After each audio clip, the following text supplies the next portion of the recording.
does it start? Any minute now.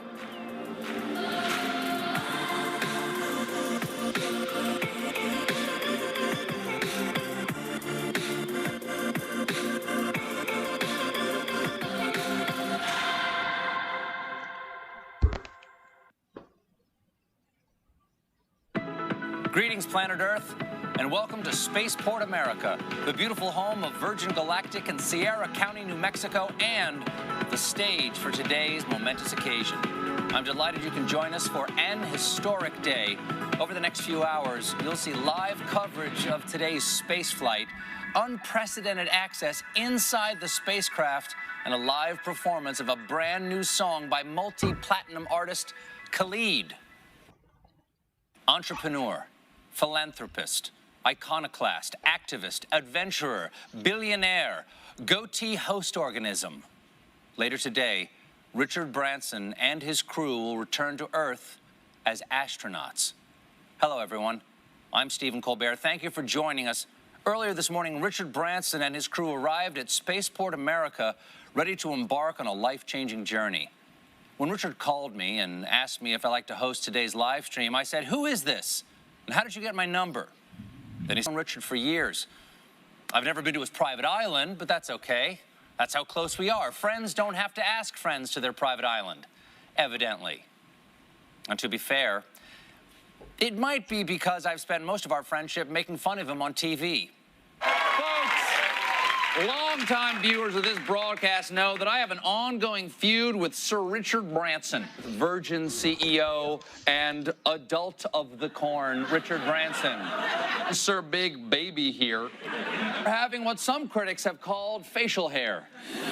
That little tree sloth clinging to your chin. The grinning goat man. A cross between David Bowie and Pan, the goat god. His airline, but...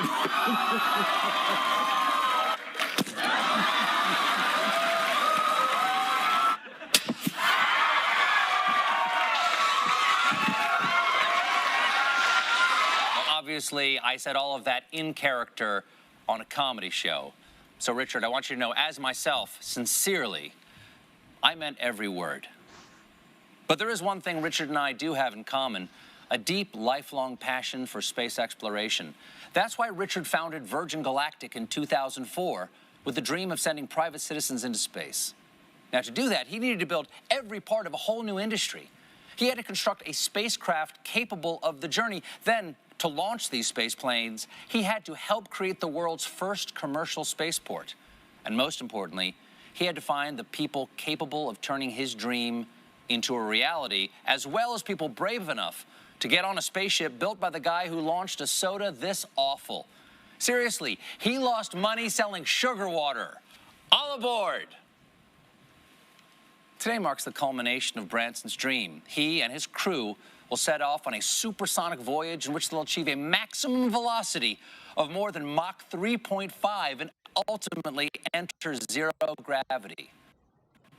Imagine staring out the window onto the vast expanse of space and seeing Earth below, our beautiful blue planet staring back. Unless, of course, you're the guy in the middle seat. Then you have to ask the astronaut sitting next to the window to put it all in perspective for you. Oh, and I'm being told that there are no middle seats in space. Thank you, science. It's been a dream of mine to go into space ever since I was a child. Unfortunately, I cannot be on the spacecraft today. I had a thing. Also, I was not technically invited, but Richard was generous enough to give me a spacecraft of my very own. And I will be using this model to give scientifically accurate play-by-play of today's historic events, as well as doing this.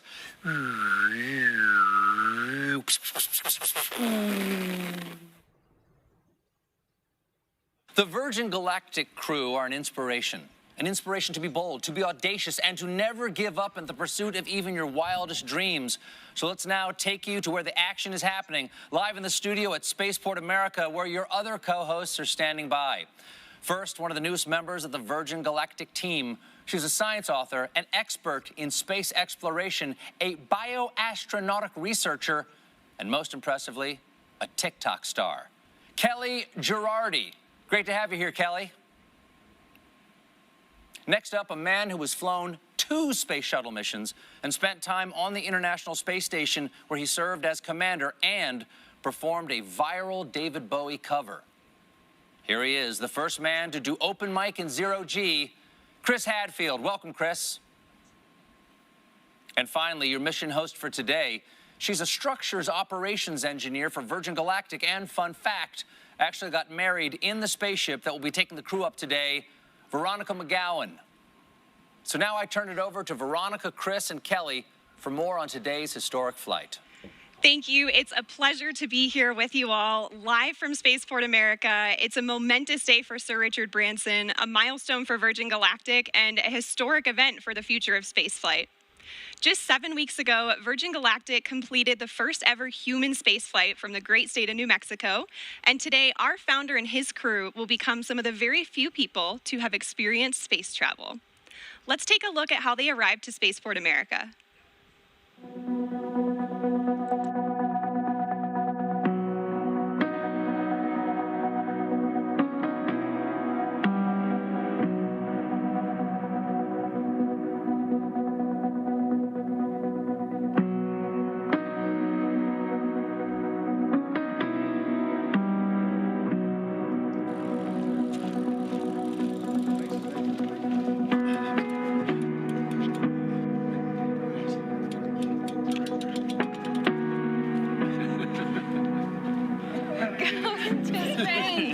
Go to space, Richard.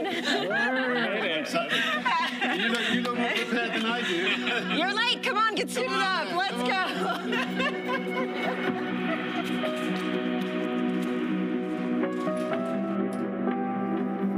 Open sesame. Good morning, Unity 22. Welcome to Spaceport. Please sign in to the astronaut logbook. The name's Branson. Sir Richard Branson. Astronaut 001. License to thrill.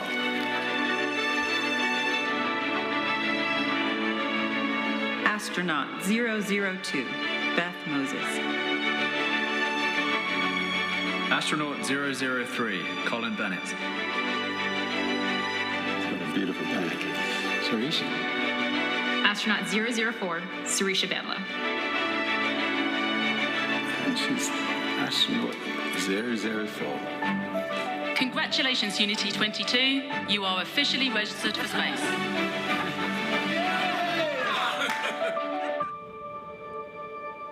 See you up there. What a way to start off your journey, first on a bike and now on a spaceship. The team is airborne. Here's some footage of them taking off just moments ago. The spaceflight system was towed out to the runway and elegantly took to the skies on what is a beautiful morning here in the state of New Mexico. They're at approximately 30,000 feet in altitude and climbing as we speak. Our spaceflight system is comprised of 2 vehicles in a mated configuration. Our mothership Eve, named thoughtfully by Richard after his late mother Eve, and Spaceship Unity, named by the late Stephen Hawking as a vehicle that will unite the world through space. Once at the launch altitude and location, Eve will release Unity for a voyage to space. So today is the day, everyone. Chris, what is the significance of today's flight? You know, I love it when the stuff of dreams becomes a reality. And we've been dreaming of commercial spaceflight, of people being able to fly in space.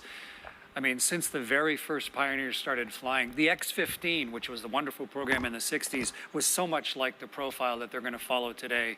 And then the Ansari X Prize to try and push the limits. That is very much the DNA that's on this bottle, in fact, the DNA that has allowed this vehicle to fly. And it is like all of those pioneers and the flight today, you know, they pried the door open initially, but this crew today is really pushing it open permanently. And I'm really excited for the flight, but I think it's so significant professionally, technically, but personally for the people on board. Absolutely. And you mentioned opening up that doorway. Kelly, you're one of the people that's going to be going through that doorway soon. We are so thrilled to have you here to get a preview of what you're going to experience on a Virgin Galactic mission in the not too distant future. You've got to be getting pretty excited, right? Incredibly excited. You know, this is an emotional day, right? Those doors are opening for the next generation of astronauts. I feel like we have front row seats to the final frontier today, and I'm so excited to get a taste of what I'm going to experience soon. Definitely. Well, I'm so thrilled to have you here. And you too, Chris. Thank you guys so much for joining me today for this. Let's take a look at what we've got in store for the live stream. So while Mothership Eve is transporting Spaceship Unity to the launch point, we'll check in with the crew and the preparations that went into today's flight. We'll also share some perspective on the Virgin Galactic mission, so who we are, what we do, and our vision for commercial space travel in the 21st century. Next, we'll give you a guided tour through the Virgin Galactic experience, showing you what our astronauts will see and do throughout their stay, both on the ground and on their life-changing journey into space. Once we've reached the launch altitude and location, we'll see the moment when Spaceship Unity is released from Mothership Eve and accelerates into space, all coming to you live. So there's some incredible energy building here at Spaceport, and we're happy to have some special guests on site taking in this experience. My co-host, Kevin. Kevin, what's the vibe like down there? Thanks, Veronica. I am currently here at Spaceport America's hangar floor, where the ships usually reside, but as you just saw, they're on their way to space. Right behind me, I have the rocket motors we use for launch, and to my left, a very important person, CEO of Virgin Galactic, Michael Cole-Glazer. Michael, good to see you. It's great to be here, Kevin. Michael, I have one question for you, and that is, what does today mean? Kevin, this is a landmark moment for Virgin Galactic. It's a landmark moment for the new commercial space industry, and it certainly is a landmark moment for our founder, Sir Richard Branson, who right now is showing that when you have the fortitude to follow your dream, you can make a hugely profound impact on the world. It's a historic moment because today we are endeavoring to open access to space for all. Can you imagine? Being up there and looking back down has to be one of the most amazing feelings, and we can't wait for more people to experience it. I have to say how proud I am, Kevin, to have all my friends and colleagues who are today's crew representing the entire company. They're opening the door for the astronauts of tomorrow. We're thrilled to be here today and so excited to have all of you watching to be sharing this moment with us. It surely is a historical moment for us, and I'm excited to be here. I'm going to be out on the street, so I'll see you guys in a little bit, but we're going to send it back to you. Virgin Galactic's mission of sending humans into space requires tenacity, innovation, and an unparalleled drive to succeed. Turns out pioneering a new form of space travel is a tough job, possibly even tougher than my job, where I talk to celebrities for 1 hour a day. But the Virgin Galactic space is to make space itself more accessible and approachable.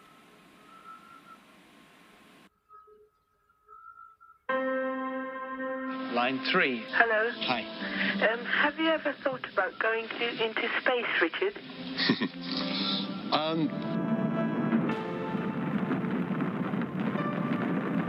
The moon landing was a catalytic moment for me. I remember my dad taking me outside onto the village green, and we just looked up at the moon. I really did think that myself and many other young people would one day be able to go into space. I waited and I waited and waited for that opportunity, and it never came.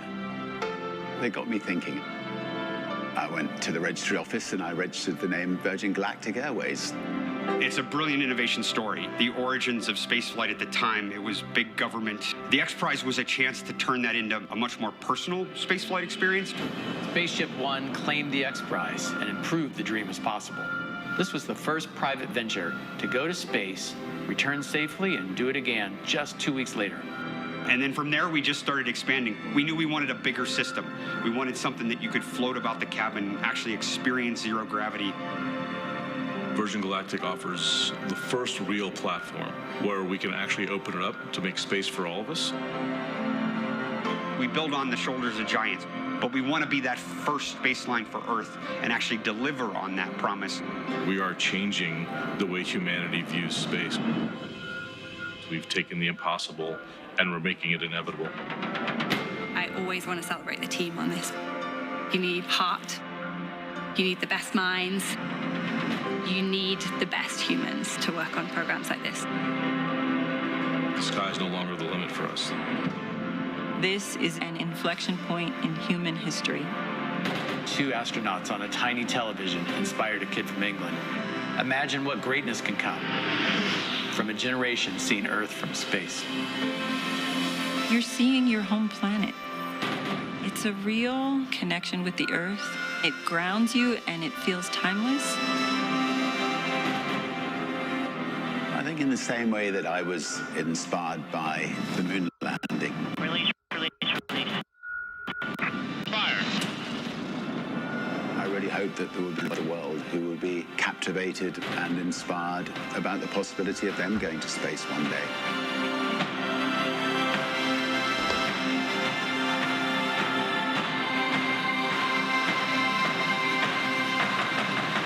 Have you ever thought about going into space, Richard?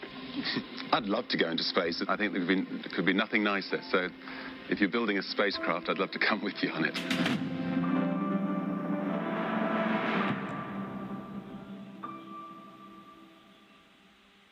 Truly inspirational. And right now, all of that inspiration is up in the sky as the Virgin Galactic spaceflight mission makes its way towards the launch point. Let's take a look at these onboard camera footages now and see what we've got here. We are already at 40,000 feet. You can already see the incredible view and the sky starting to darken there. This is already higher than what most regular commercial airliners will travel at. So I'm sure all of our astronauts are taking in that view already and getting really excited and prepared for the mission. Now, Kelly, we hope to connect live with Richard throughout the show here. What would be going through your mind if you were on board with him right now? Gosh, you know, aside from the overwhelming excitement, right, I think it would just be a sense of awe, the hard work and the vision that it took to get to today, and the magnitude of what it means for the next generation of humans who are going to experience the wonder of spaceflight.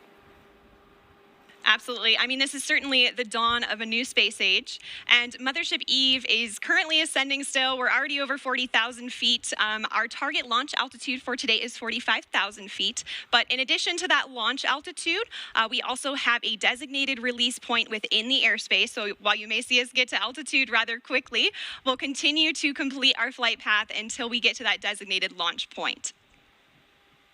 So everything's looking really good.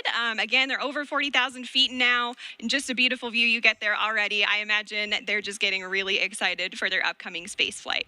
So speaking of the crew on board, let's take a look at the folks in flight today. Virgin Galactic pilots are without a doubt among the very best of the best. They're some of the most experienced pilots in the world, and there are very few flying machines on Earth or off Earth that these professionals haven't flown. In fact, 4 of our pilots are among the very few in history who can lay claim to the title of astronaut. And 2 of them are heading to space again today. Let's meet the crew now. We'll begin with the folks who are supporting today's flight in the chase plane, giving us visuals on the spaceflight system while airborne. Pilot in command of our chase plane today is Jamil Janjua.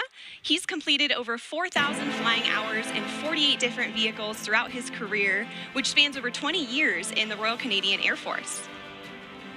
Joining Jamil is Patrick Moran, who served as a pilot in the Marine Corps for 20 years, where he operated as a test pilot and a test pilot school instructor. He joins Virgin Galactic with over 3,000 flight hours in 34 different aircraft. In Mothership Eve today, we have CJ Sturkow in the left seat. CJ has completed 4 NASA Space Shuttle missions and 2 Spaceship Unity space flights. He's been flying for 37 years and is the first person to enter space from 3 different states.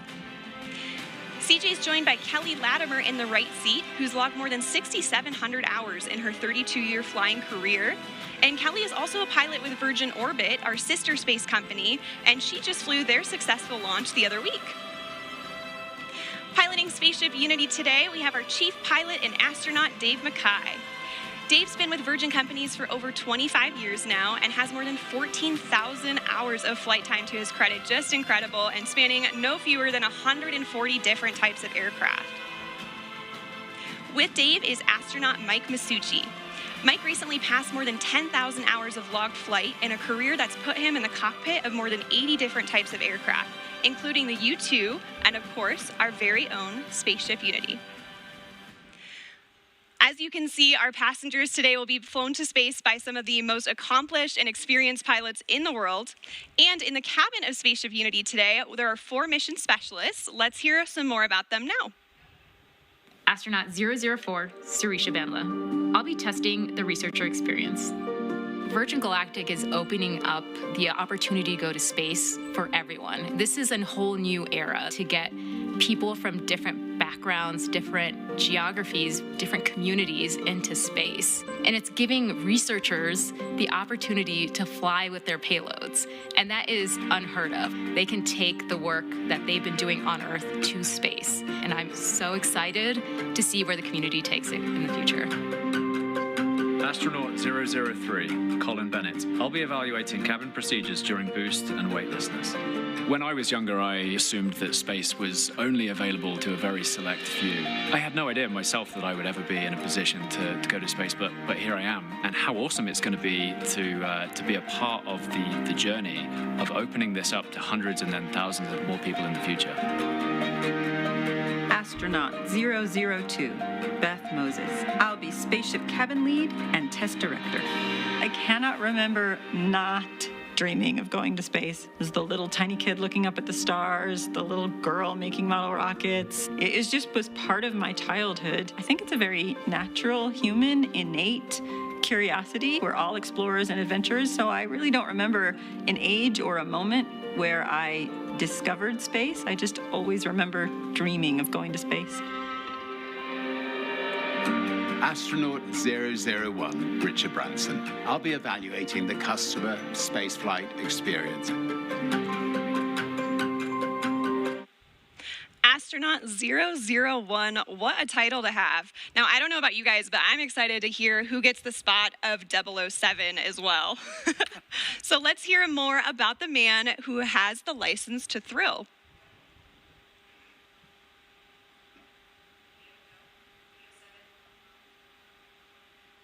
Now, say what you want about Richard Branson, and I have. He has left an indelible mark in the world of business, travel, and entertainment. And it's all been fueled by his restless sense of adventure. And where did Richard get that intrepid spirit? His mother, Eve Branson. She taught Richard to be bold, to be brave, and Richard knows for many reasons today would not be possible without Eve. And he's penned a special letter in tribute to her.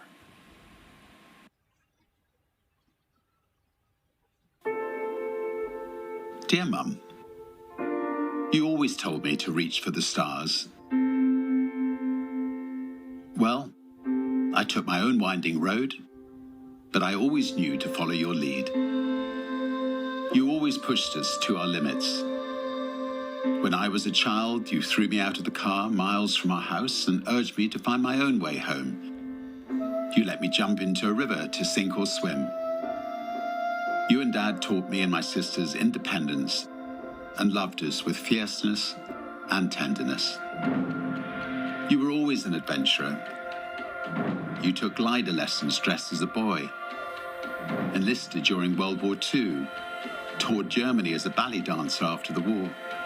You flew treacherous routes as intrepid cabin crew for start-up airlines. You took us into the great unknown on family holidays. You treated every day as a chance to explore. Before the word existed, you were always an entrepreneur. You helped make ends meet by creating your own small businesses. You showed me how to grow a company, how to treat people, how to be creative, how to balance work and play, how to live. You were always a romantic. You and Dad showed Joan and me the way to build a life filled with humor and heart, hope and humility, honesty and happiness. You showed us the value of kindness, the magic of laughter, the beauty of music, and the joy of family. You were always my guiding light at Virgin Galactic. You shared with me that the day we named our mothership VMS Eve was one of your happiest. You always knew Eve would start my journey to space one day, just as I always knew you would do the impossible for me. Well, Mum, a mothership which carries your name will carry the next generation of dreamers into space. You were always a dreamer. You urged me to strive for every opportunity I saw. You told me to chase my wildest fantasies and to live life to the full. Well, the brave may not live forever, but the cautious do not live at all. How you lived, how you loved, and how you are missed. Dad always said, "Isn't life wonderful?" And you both showed us it was.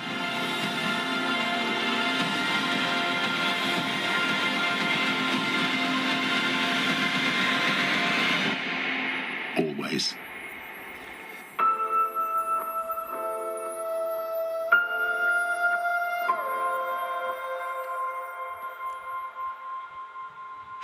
Such a beautiful letter. Eve Branson really was an inspiration to all of us here at Virgin Galactic.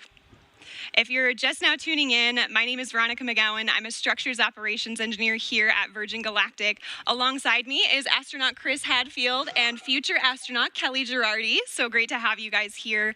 Earlier today, we saw Richard and his crew make their way down to the astronaut walkway at Spaceport America, seeing their families off before they were escorted to our spaceflight system, where final inspections and preparations were made before takeoff.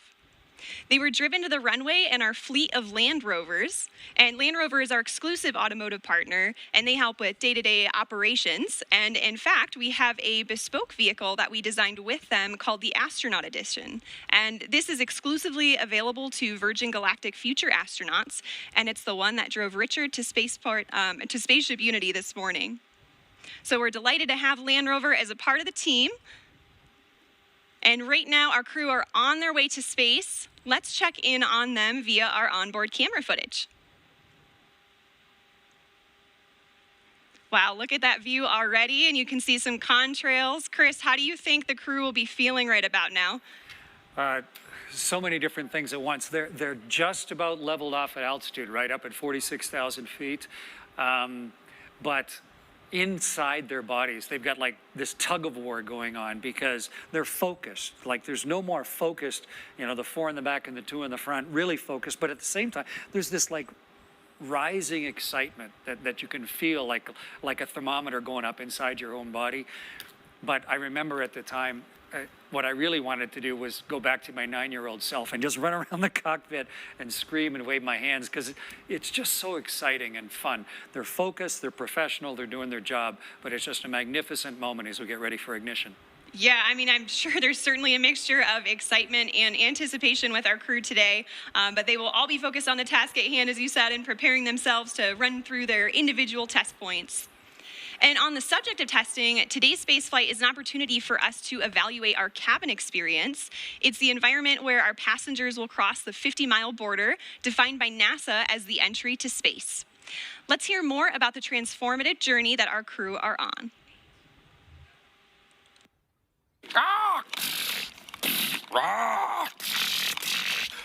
You shall. Oh, hello. I was just contemplating the wonder of innovation. You know, back in 1860, it took 10 days for the Pony Express to deliver a letter from Missouri to the toilet while they vacationed on the other side of the world. Progress. But while some technology has grown exponentially, others have remained practically the same. Planes still travel at the same speed they did 50 years ago. We still use the same ground launch system from the early days of space travel, and they haven't come out with a new snow cone machine in years. That's where the innovations of Virgin Galactic come in. What does spaceflight with Virgin Galactic entail? Well, it has a unique combination of revolutionary design innovations that make it like no other vehicle that has ever gone before. Firstly, air launch. Most rockets you see make a loud and bumpy vertical launch from the ground. To launch from the ground requires huge amounts of energy to lift the vehicle from a static start and to propel it through the thickest parts of the Earth's atmosphere. Instead, Virgin Galactic spaceflight starts with a smooth runway takeoff, not dissimilar to a conventional commercial airliner. The spaceship, attached to a mothership, gracefully ascends to the launch altitude of around 50,000 feet, bypassing the thickest parts of the Earth's atmosphere, making it far more energy efficient and far more comfortable for the passengers inside. When the vehicles have reached the launch altitude and location, Mission Control provides clearance for release. Release. The pilots activate the launch and set spaceship free. Within seconds, the rocket motor ignites as the vehicle starts its rapid ascent toward the stars. During this awe-inspiring journey, the spaceship reaches speeds of up to 3 times the speed of sound. And out the window, passengers will watch the color change from blue through indigo, and then to the iconic inky black as they soar into space. Once the rocket motor shuts down, passengers will unbuckle their seatbelts and float effortlessly around the cabin, enjoying the childlike freedom of zero gravity. The cabin becomes a spacious, 3-dimensional playground as passengers experience space firsthand, helmet-free. The ship has an incredible 17 windows, and passengers won't be able to resist being drawn towards the undeniable, euphoric beauty that lies beneath, as planet Earth looks right back at them in all her majesty.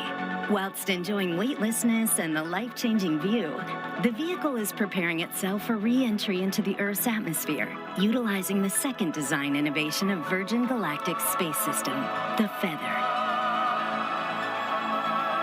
There's FPGs. Re-entry is arguably the most challenging aspect of space travel and has largely been approached in 2 ways, with winged vehicles or with capsule spacecraft.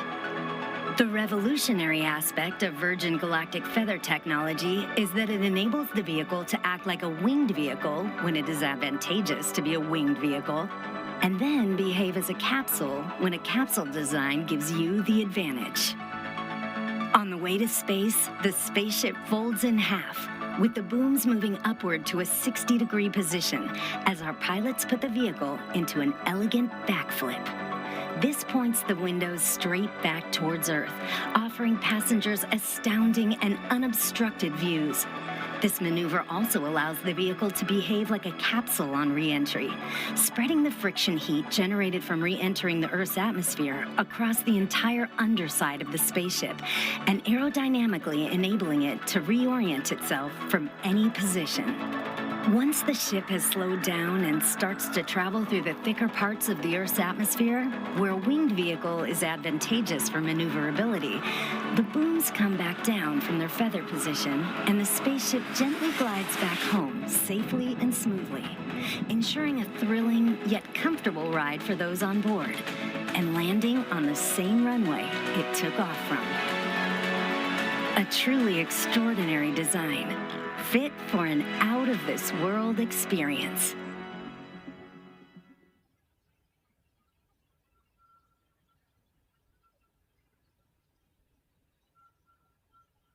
Wow, that is some next-level space engineering. I love how its re-entry is feathered, just like Richard's hair.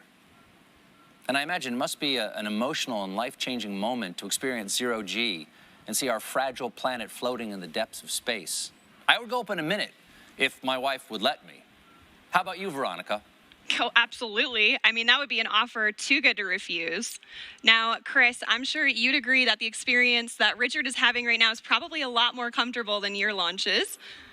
Yeah, I had a chance to fly as part of the space shuttle crew twice, and then I flew on the Russian ship as the pilot once, and it's a little capsule, like they were talking about winged and capsule vehicles, but both of them needed a rocket to get them up above the atmosphere. And the beauty of what Sir Richard and his crew are doing now is that they've had the mothership Eve to carry them gently up. So yeah, they're much more comfortable than I was at this stage, getting ready for the second engine and the rockets to ignite there. Yeah, I can imagine. And Kelly, now I know you've experienced zero-G already in some parabolic flights. Your spaceflight will surely be an extension, right, of that zero-G time. What are you most looking forward to in terms of conducting experiments in that environment? Yeah, exactly. Like Veronica said, I've done a number of parabolic research flights here on Earth where the aircraft takes this roller coaster profile to simulate zero-G seconds at a time. But during a dedicated research mission with Virgin Galactic, I am most looking forward to that continuous, uninterrupted minutes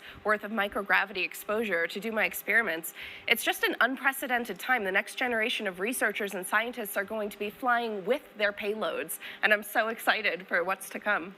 Yes, definitely excited for your spaceflight, and I'm very excited that people can experience, not only that personal transformation on spaceflights, but also conduct scientific research. So it's a really flexible platform. I am hearing from our Mission Control Center now that we are about 6.5 minutes out to release. We're getting pretty close. So let's go ahead and switch over to our onboard camera footage for the whole portion of the flight here until landing. I am hearing we're in the middle of our L-10 checks. And L-10, it means we're approximately 10 minutes out from the moment when Mothership Eve releases Spaceship Unity, and this is based on an estimated time of arrival to that release point, so timing may vary a little bit, but the closer we get to that point, the more accurate the estimate becomes, and right now we're about 6 minutes out. So up until L-10, Eve is in full mothership mode, carrying Spaceship Unity to altitude and providing her, through essentially an umbilical cord with electrical power, system heat, and cabin pressurization. And this air is conditioned, so we can keep folks cool on the ground for hot summer days like today, and heated at high altitudes where things get a little bit cooler to keep the pilots and the passengers comfortable. So at L-10, Spaceship Unity switches to her own battery power for avionics and control systems and performs electrical checks, feather system checks, flight control checks, and more. And about each check here. These days, more and more systems are becoming automated, especially in aircraft and spacecraft. And what's really exciting about the Virgin Galactic spaceflight system is that our crew truly are hands-on with the piloting throughout the flight. Oh, there's Sir Richard Branson now. It's so exciting to see them in the back. I'm sure they are just getting incredibly excited. And of course, as mentioned earlier, we have Dave and Mike up front. We have an amazing team of pilots here, and they just love to pilot a vehicle that is arguably the most exciting vehicle in the world to fly. And I imagine, this also provides passengers with an additional level of comfort, knowing they have crew members with them throughout the duration of the flight. There they are again, just moments away at this point. It's looking like we're about 4 minutes and 20 seconds out now.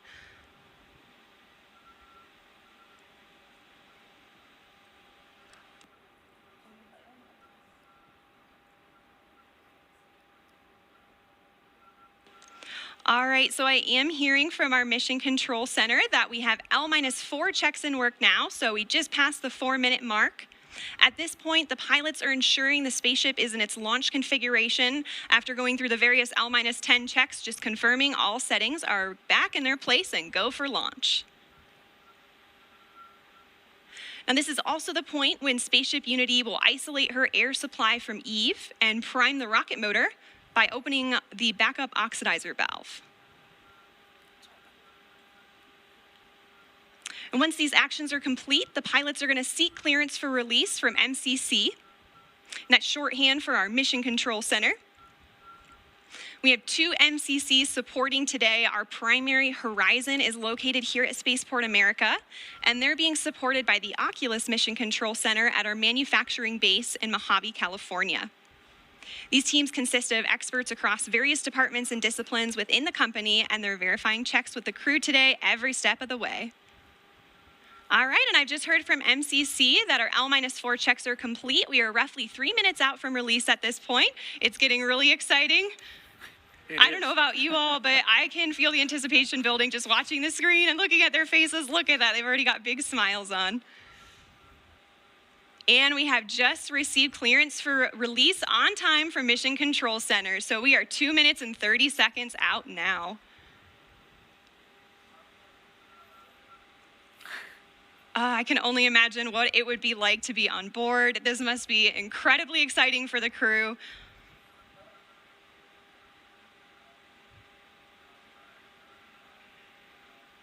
We're about 2 minutes out now, and once we get to the 30-second point, Spaceship Unity is going to arm the launch pylon.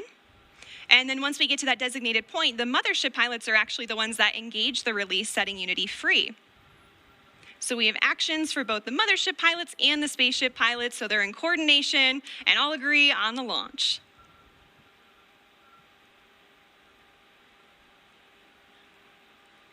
Yeah, it's a hugely exciting and focused moment right now. Definitely. 1 minute and 30 seconds.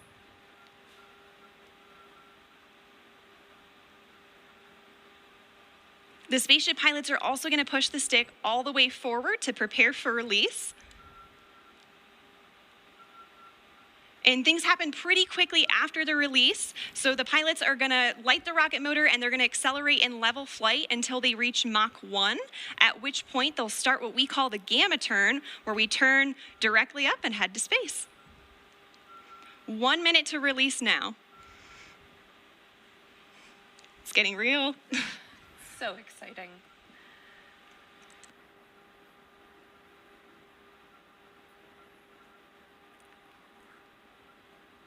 "45 seconds.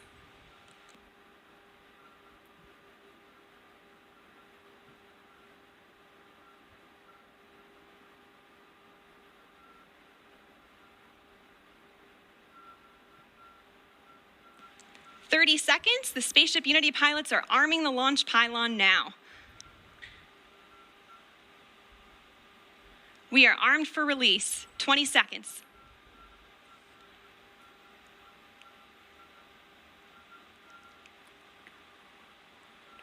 "10 seconds. 5, 3, 2, 1. Release, release, release. Clean release. Ignition. Good rocket motor burn. There's Mach 1 trimming now.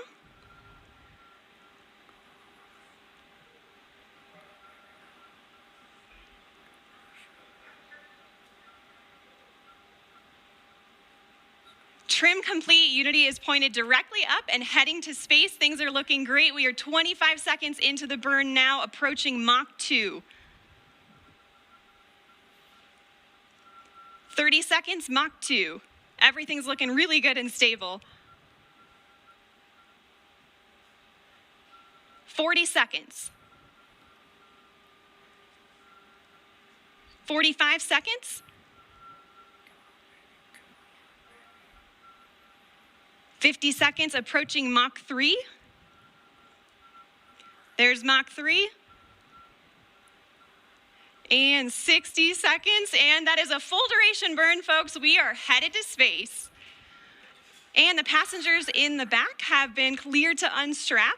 Our predicted apogee is 279,000 feet and climbing.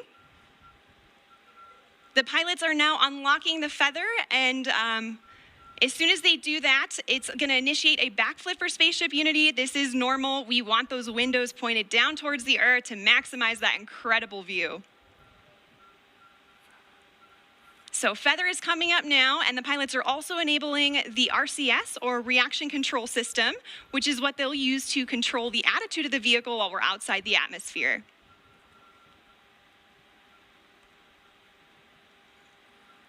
All right, feather is all the way up. We are at about 250,000 feet now and climbing. As soon as we cross the boundary to space, we'll hear a word from our founder, Sir Richard Branson.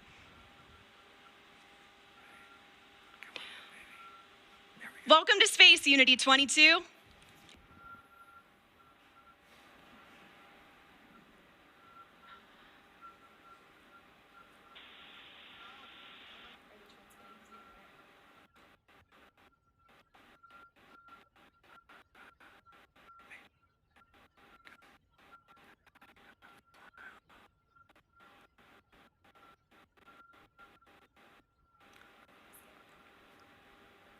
So it doesn't sound like we're cameras recording things on board today, and we'll be sure to capture his magical words and share them with the world when they're available. We reached apogee 282,000 feet. Remember the day, remember where you are, and remember who you shared this with, and remember the name Virgin Galactic, because today, space is virgin territory. The culmination of a life's work, more than a half a century since the world rejoiced in and was transformed by humans leaving planet Earth, Sir Richard Branson fulfills his long-held dream of experiencing space with his crew. Congratulations again, Richard, and congratulations also to Sarisha and Colin on becoming astronauts today. And welcome back to space to Dave, Mike, and Beth. Oh, you can see them now?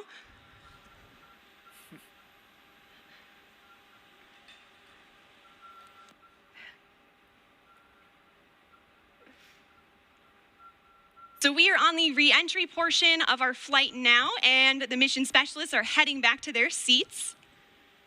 Our training team has worked really hard on this portion of the flight to make it very natural and intuitive for passengers. Now, when we talk about space travel, a lot of people know and expect the boost portion of the flight to be loud and thrilling, but what's interesting is re-entry is also very similar, as supersonic air is flowing over the vehicle in the feathered configuration. Shock waves form on top of the cabin, which are audible to those inside.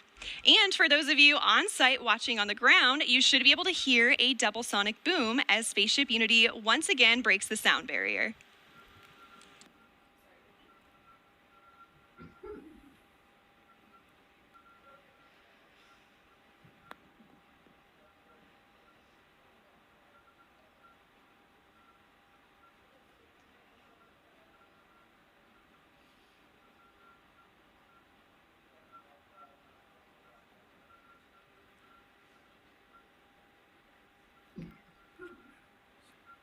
All right, folks, we are now subsonic, just under 75,000 feet in altitude.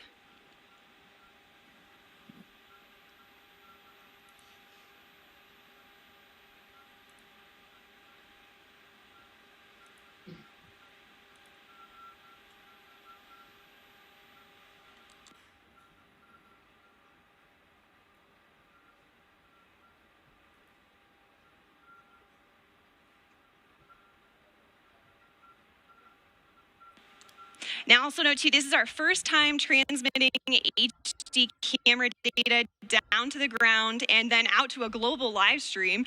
So please do see some drops in the feed, but we still have some really great ground footage coming in here. Oh, there we go. Now we can see that is the tail cone of Unity. And the pilots are lowering the feather now. Now, as the feather comes down, the nose of Spaceship is going to drop. This is normal and expected. Once that feather's down and locked, the pilots will begin a gentle pull up to a level attitude. And I'm hearing the feather is down and locked now. So at this point, Spaceship Unity is a glider, so it's all about balancing her potential and kinetic energy. So if the pilots want to go faster, they point the nose down, and if they want to go slower, they bring the nose up.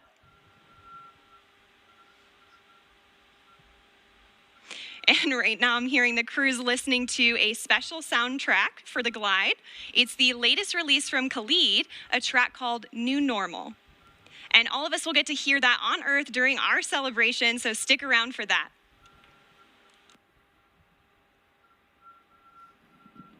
I don't know about you all, but I am still feeling overwhelmed and excited about what we just witnessed. And there's one person in particular who's got to be having all of the feels right now. You can see him sending a congratulatory shake to his passenger, Colin Bennett, there with him. Let's see if we can connect with the crew again here. Is manual dump to 200.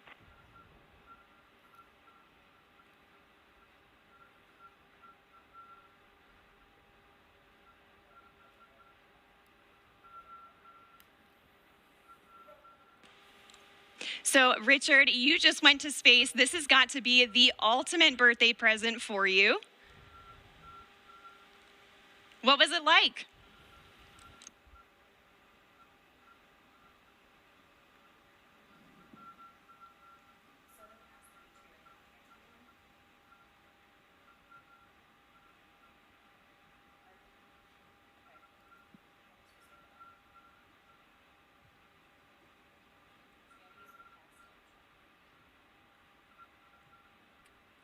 All right, folks, again, sorry, we're not getting that transmission through the live broadcast, but again, we do have lots of recording devices aboard the spaceship, and we will be sure to release some footage of Richard and the crew up there today.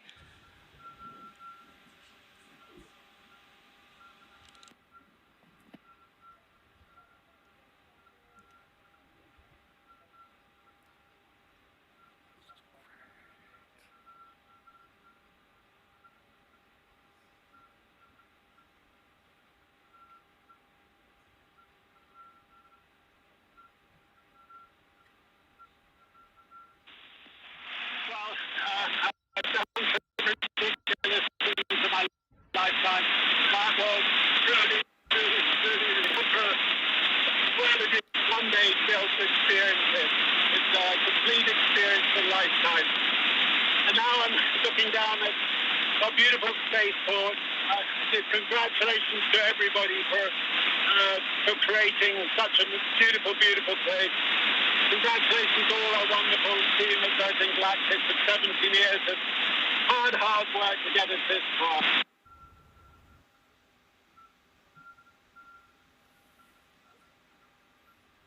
All right, so I'm so happy we could catch a little part of that. It seems like there's a little bit of a delay in the transmission there. It does have a long way to travel, but you could tell by the smiles on their faces, they just had the ride of their lives. We are so excited for them to land and party the rest of the day with, like astronauts, in the typical Virgin fashion.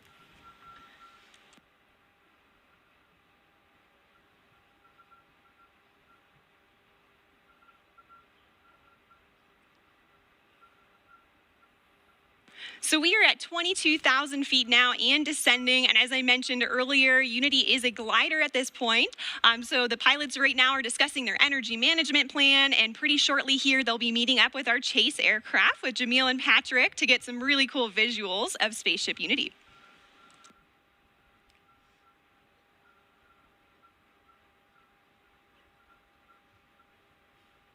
Now, as the crew and spaceship make their way across the desert, they are gliding over one of the most remarkable landscapes in the United States and the largest desert in North America, the Chihuahuan Desert. The area around Spaceport includes more than 6,000 square miles of restricted airspace and high desert, which is one of the reasons it was built here. And of course, our future astronauts will be able to take in so much of that natural beauty. And, you know, of course, we also have White Sands nearby. White Sands National Park is just to our east. It's visible right over the Black Range Mountains. White Sands, of course, has been the backdrop for so many films, commercials, and music videos, and it's known for having the largest gypsum dune field on the planet. Khalid's music.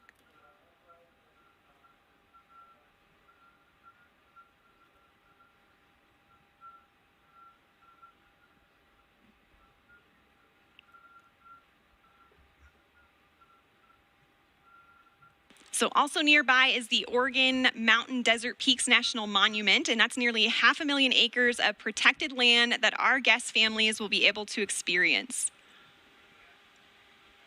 And even though temperatures can hit the triple digits in the summer here, we also have cool desert days. And fortunately, our pilots and crew can stay comfortable thanks to their spacesuits. They were designed with our technical spacewear partner, Under Armour, and they're absolutely beautiful, as you can see on the crew there. They're lightweight and made of flight grid knitted fabrics, which forms the spacesuit and also helps regulate their body temperature.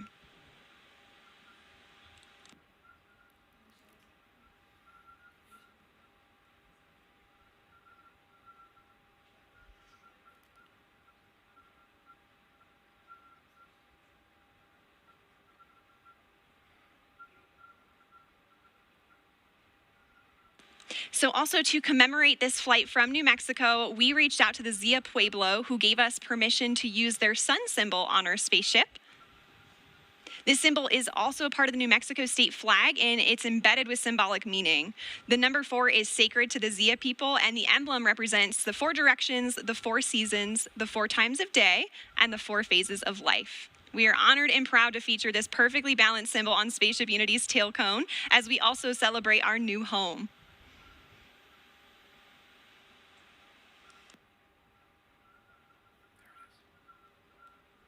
Oh, you can see the chase in the background there outside of Richard's window. The pilots are coordinating with Chase now and discussing their energy management plan. They're at about 9,500 feet in altitude, and the runway out here at Spaceport America is around 4,600 feet in altitude.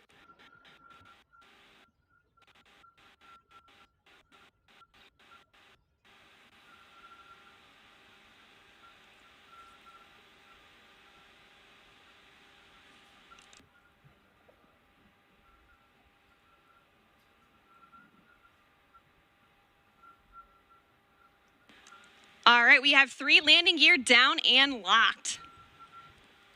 Now the pilots are going to be landing on runway 34 today, so that's coming from the south and towards the north for those of you on site watching.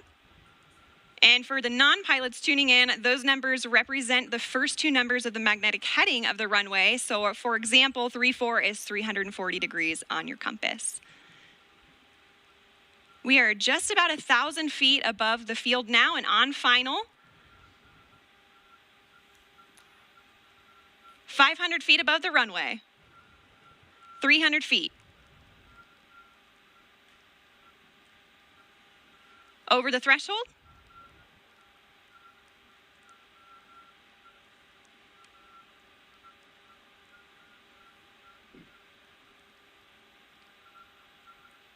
Main gear touchdown. And we're going to hold it just like this for a minute before bringing the nose down. Can see they're already celebrating inside there. And the nose is coming down now. Nose gear touchdown. And braking.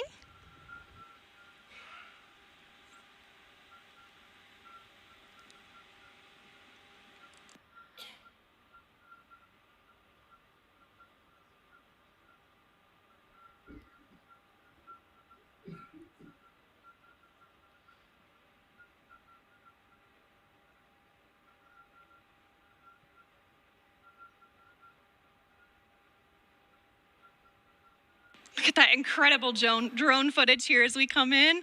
And there is full stop. All right.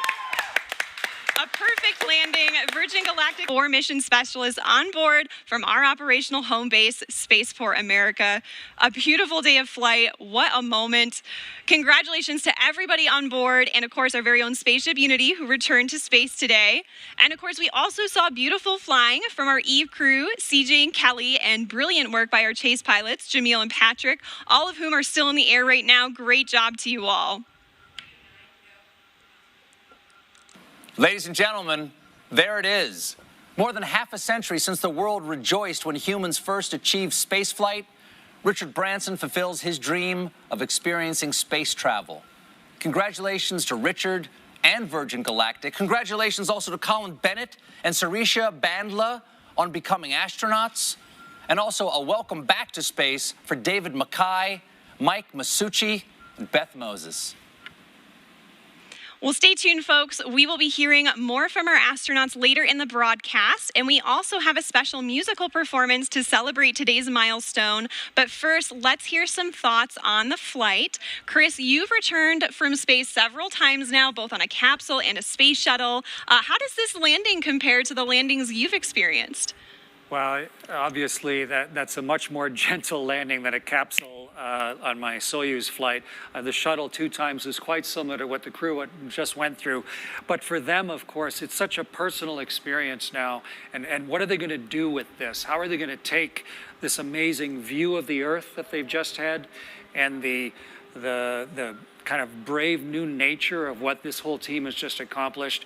How are they going to now make that part of who they are, and how are they going to share this experience with other people? You know, that's what's going through their minds right now. I'm just so proud of the whole team. That was an amazing accomplishment. It was epic. And, you know, as somebody who has spent, like 4,000 hours in space, is it? Yeah. How do you feel about, a space line for the Earth opening? It's what I've been hoping that we've been able to do ever since I was a little kid, dreaming about it and during my space flights, so that the technology gets good enough and someone has the tenacity and the vision to push beyond all the resistance and the naysayers and to create a capability for, you don't have to be a professional astronaut for your whole life to see the world this way. I think, I just couldn't be more proud of all the people that work at Virgin Galactic, and I'm just so delighted at what this open door is going to lead to now. It's a great moment. Absolutely, certainly. And Kelly, I want to hear your thoughts too. And, also your daughter, Delta V, who is on site today, she's only 3 and she's also a huge space enthusiast just like you. And, how does this milestone affect her and what does that mean for her and also for you? Yeah, I am still emotional from this flight. It is so amazing, a dry eye in the studio. But, when I think of my daughter on site, just like you said, it's like, this is what it's all about. It means the world to me. Not only that she was here to witness history today, but that she's going to watch me, her mom, become an astronaut. That's going to be normal in her mind. That's just another thing moms do. Of course, they go to space. And I just think that's incredible. She's going to grow up knowing that not even the sky is a limit. And I think the other thing that struck me is it's just such a powerful reminder of how much can change in a single generation. My mom is also on site here today. She's going to kill me for aging her. But when she was born, human beings hadn't yet been to space. And when she was growing up, women weren't eligible. And now here she is watching her daughter prepare for a space flight of my own. It gives me something. Absolutely. And the moon landing is what inspired Sir Richard Branson. And so who knows what, Delta V watching today, what that's going to inspire her to do and other people in her generation. It's so incredibly exciting. It is. And folks, this is just the beginning. Virgin Galactic is a venture as a catalyst. It's the start of a whole new space age, which is completely different from the one before. Space was something that was unattainable by all but a very small group of people. And it was a preserve of government agencies for national pride. And this is totally different. It's the new space age, which is, for Kelly, for Delta V, for Chris, for me, it's for everybody. And, we're making it more accessible to the public. So I know, the full effect of what happened today will not be felt for some time, but it will touch many generations to come. Now, Chris, you were aboard the ISS for about 5 months at one point, right? Did the view out the window ever get old? Gosh, no. At the end of my 5 months on the space station, we were getting back into our ship, just sort of like the crew returned today. And just before I got into my spacesuit, I went over to the window just to try and soak up a little more of that incredible perspective. The world is so generously beautiful. And you see it in a whole new way. You can see for thousands of miles in each direction. And you can see the curvature of our planet. And the reality of where we all live suddenly becomes part of who you are. And right up to the last second, I was there with my nose print on the glass, trying to not miss the magnificence of this entire experience. Yeah, and you took like thousands of photos up there too, right? I mean, Does that even give you a glimpse of what it was like as a reminder to be up there? I know the video today was a little glitchy, but we've got all the recorders on board. Yes, and absolutely. What the crew's going to have now, of course, is their own personal memories, and then the way to sort of catalyze them again and be able to watch those videos and think about the beauty of what they've been through and let it sort of sink into who they are. And so, it really helped me now remember the richness of the experience. So it'll be great to see the videos that they recorded on board. Absolutely, and that richness sticks with you too. And you have a TED Talk actually that you talked about, a lot of things, right? Overcoming fear, walking through spider webs, but also, my favorite part of it was when you talked about seeing Earth from above and the transformation that it has on people. We call it the overview effect that I really hope and I'm sure that our astronauts today experience. What was that like for you? Yeah, I've been so lucky to see the world from that point of view, and as one of the very first human beings to have the responsibility and the privilege of being up there, and to have a vehicle like Virgin just put up today that is allowing more eyes than just my two to see it, to understand not just the geology of the world, but us on it, all 7 billion of us, and you know, we're on board this little spaceship of Earth, and you can actually get a palpable sense of that from on board the ship. And the crew of you know, Unity, their 22nd flight here today, they now have that inside of them.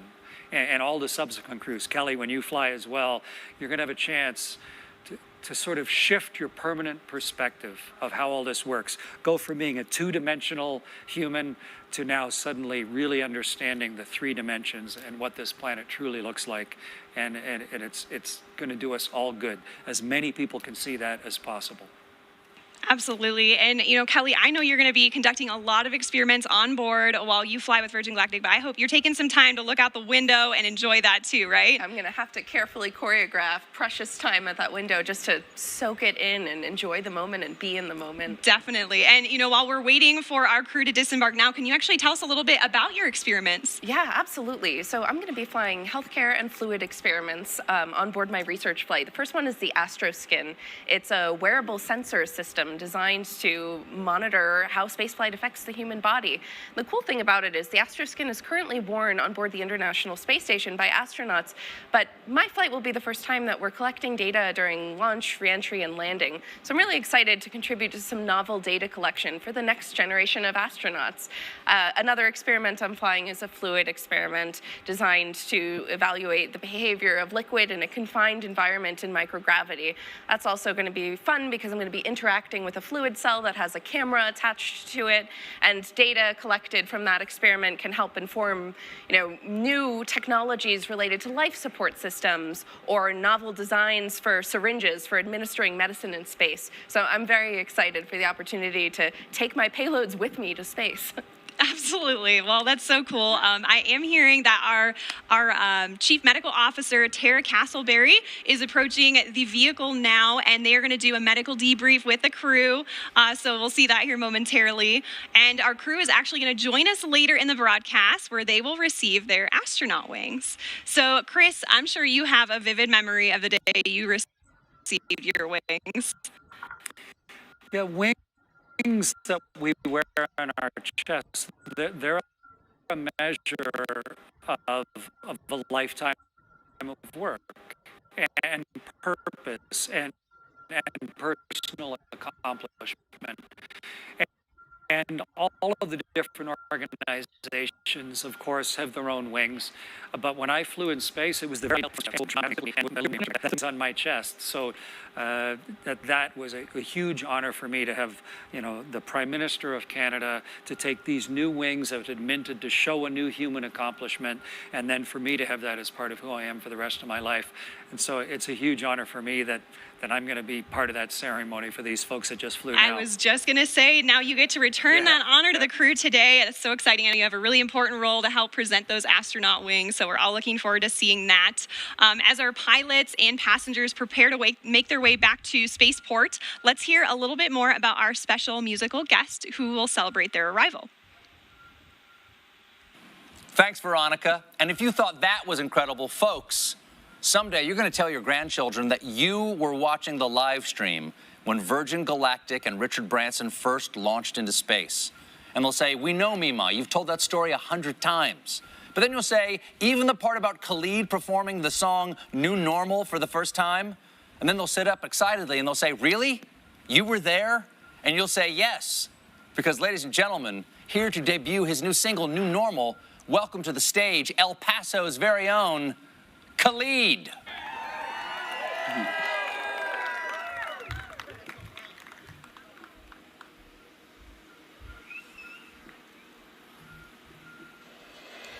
You find your ways, never enough. Though it's been tough for you, losing touch, but summer has its end sometimes. And although I can't promise you much, you'll be fine. You'll be fine.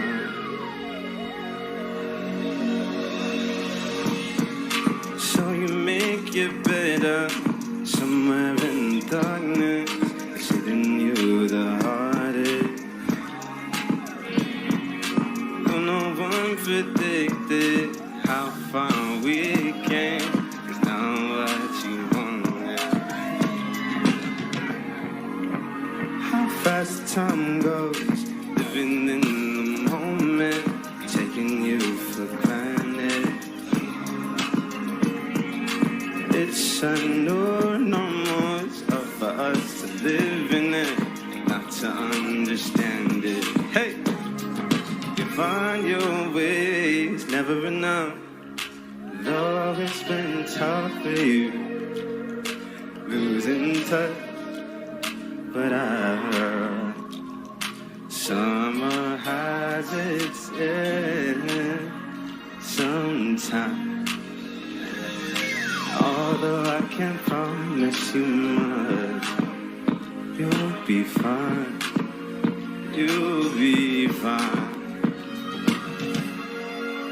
You unpick your pages, how the story goes. And this life is what you make it. It's out of your control. It's almost like you're screaming, but no one hears your voice, 'cause everything is changing. Yeah, yeah. 'Cause everything is changing, and I can't stop a thing. Whoa, whoa, yeah. Everything is changing. Yeah. Oh, whoa, whoa, just yeah, yeah, yeah. Just take me back to this time. Just how is yeah. You find your ways, never enough. Though it's been tough for you, losing touch. But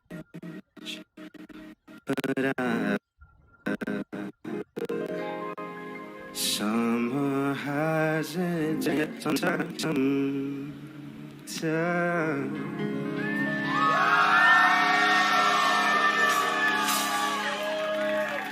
Thank you. All right, this next song right here, it's the fun one. This one right here is called Better. Thank you guys for joining me.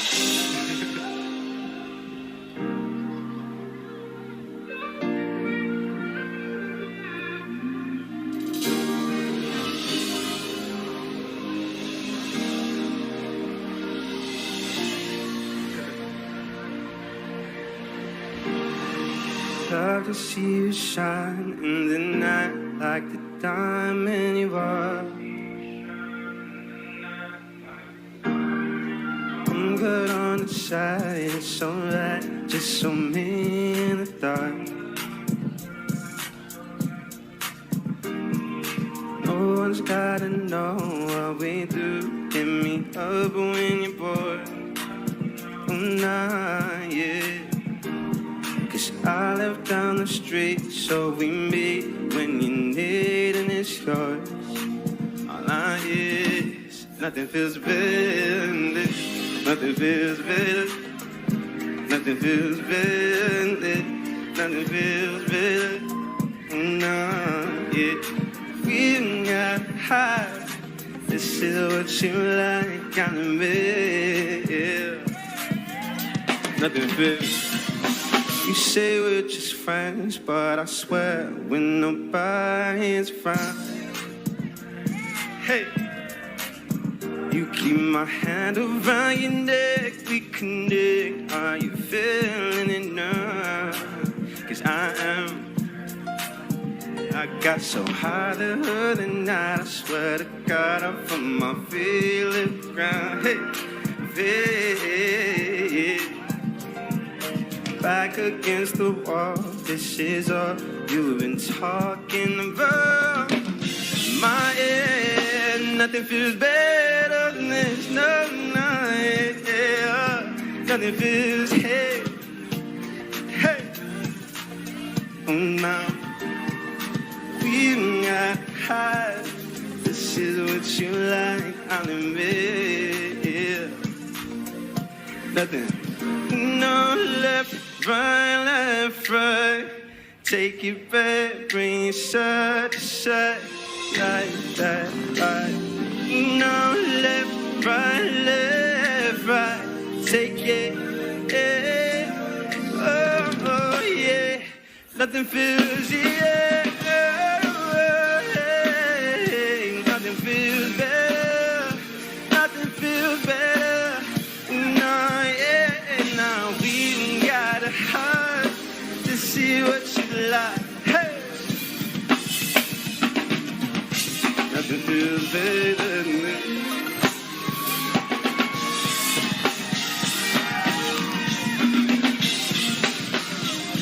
Nothing feels better than this. Hey.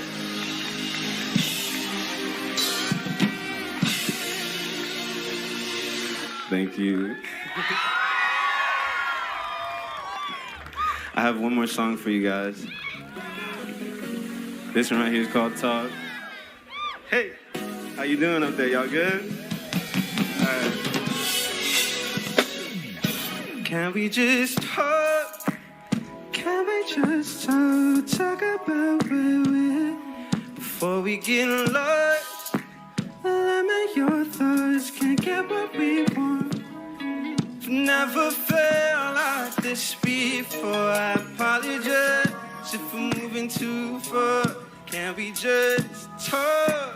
Can we just talk? Figure out. Hey, yeah.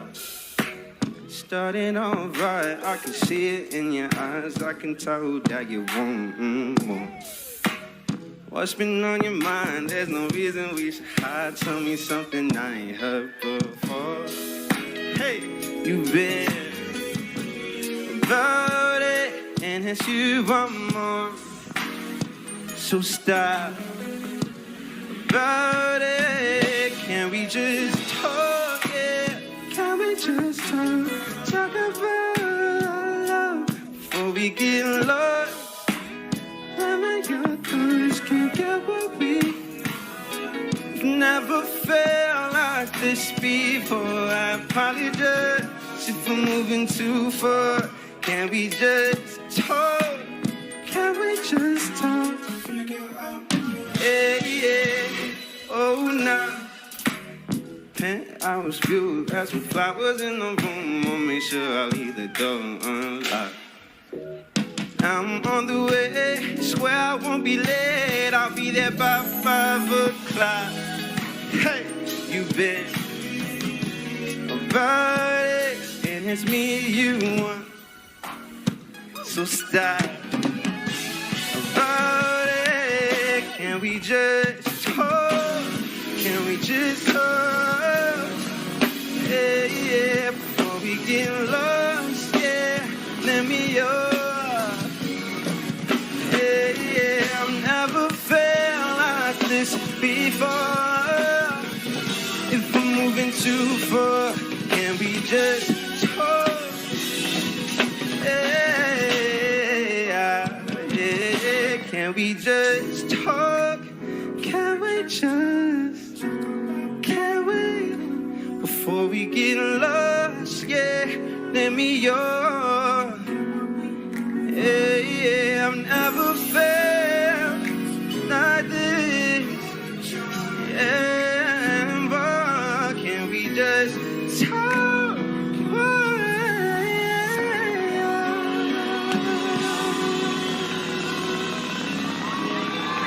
Oh my God, thank you guys so much. Thank you, Virgin Galactic. Thank you guys.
Put your phone down, Chris.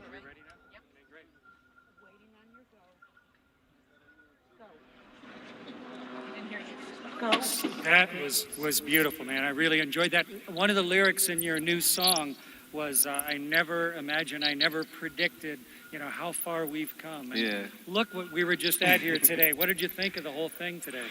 Super nerve-wracking. Honestly, it's a dream to even be here, so I'm so thankful. And like you said, look how far we've came just as humanity. That was so memorable, so historic. We went to space. But I mean, you are the youngest person ever to have reached, 20 billion streams, I think, on Spotify? Yeah. So where do you think we are in history? What does this mean for you? For me, I'm so thankful. I'm so grateful, and it seems surreal. And I think that's kind of how we all feel about the times right now. It's super surreal, but it's true. It's our new normal. So we're going to have to get used to it because we're going to see a lot more to come. What are you dreaming of doing in your life? I dream that I get the confidence to go up there, too. That'd be great. And I think you tweeted out, if you went to space, what would you take with you? So I'm turning around the question. What would you take? One of my best friends gave me a crystal for my birthday. I would take that with me, too. You would take that? Yeah. I really cherish my friends. Well, that was just beautiful listening to you on stage, and I'm Thank so you. delighted to have a chance to get to know you and to share something so magnificent with you here today. I really appreciate it. Thank you. And I've been lucky enough to fly in space myself, I know. and you are going to love the experience when you have a chance to go. I know I will. Yeah, I've been outside of a spaceship, watching the world turn underneath. Unreal. And what we really need is ships like this one that's behind us that can let people get up there, people with your kind of make it talent. conventional for everyone to go But your kind of talent to then thank you. share it in a way that other people can really understand. Oh, you're too nice. Thank you. I really appreciate So that. I'm really excited. You think maybe, you're one of the great singer-songwriters. Do you think maybe some of the stuff you've seen today is going to inspire you? Oh, no doubt. No doubt. It inspired me already. Yeah, it's just such a delight to see your talent in a place like this on a historic day. So beautiful. Yeah, I'm happy to be here. Congratulations to you. Thank you so much, Virgin Galactic, as well. I really appreciate it because none of this would have happened without you guys. Everybody, all the engineers, everybody working on set. I really appreciate it. So, Khalid, you see right there is the door that you get in through.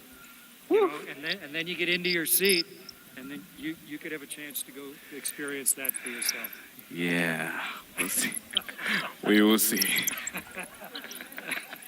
I think you'll love the experience.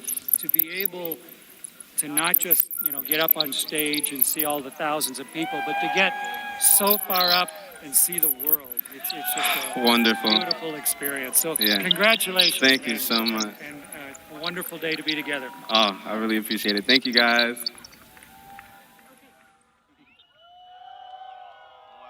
Well done, man.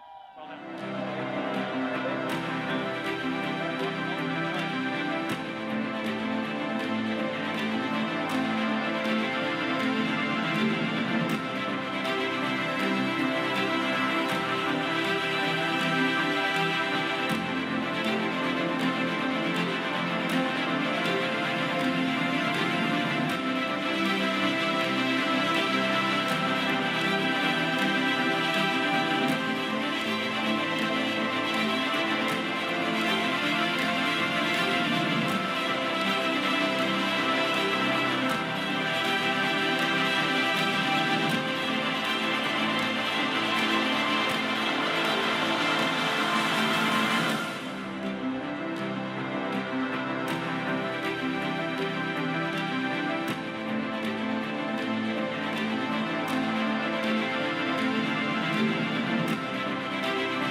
Well, we just witnessed the crew disembark from the spaceship, and what a hero's welcome they received. That was so adorable, seeing all the friends and family greet them now officially as astronauts. Now we're going to give them just a minute here to freshen up. They're entering Gaia now, which is what we call the first level here at Spaceport America. So like I said, they're going to get an opportunity here to just freshen up. But while we wait, let's hear more about some of the other Virgin companies in our Virgin family. If we can do this,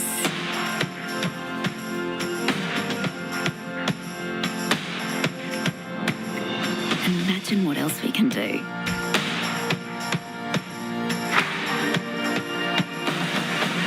If we can go here, imagine where else we can go.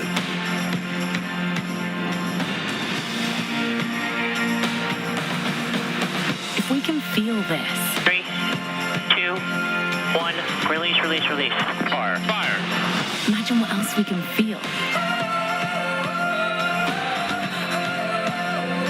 If we can change this. Wow, look at that view. Welcome to the club, astronauts. Imagine what else we can change.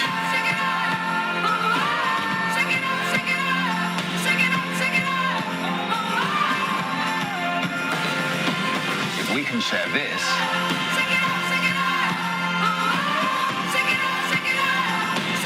We can. we can. We can. We can.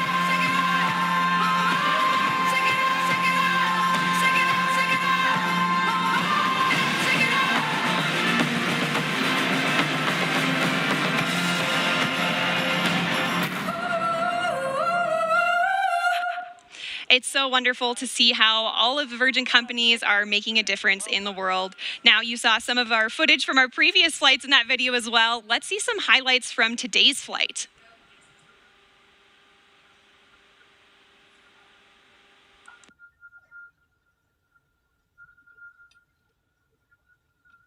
So this is the crew at the end of the apron here. And you can see Richard getting out of his Land Rover, getting ready to board spaceship with the crew. And there they are, getting fastened into their seats and getting ready for takeoff.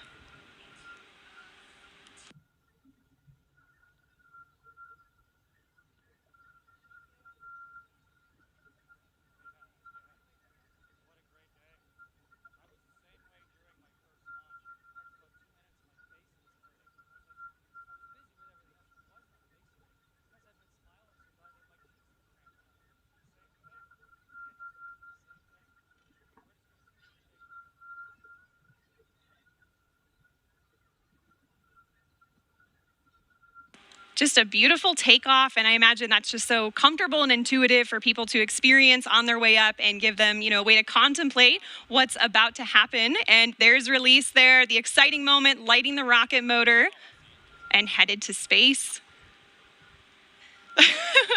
That's so cool. So you can see the moment when they release right there. Kelly, are you so excited to experience that? Unbelievably so. I mean,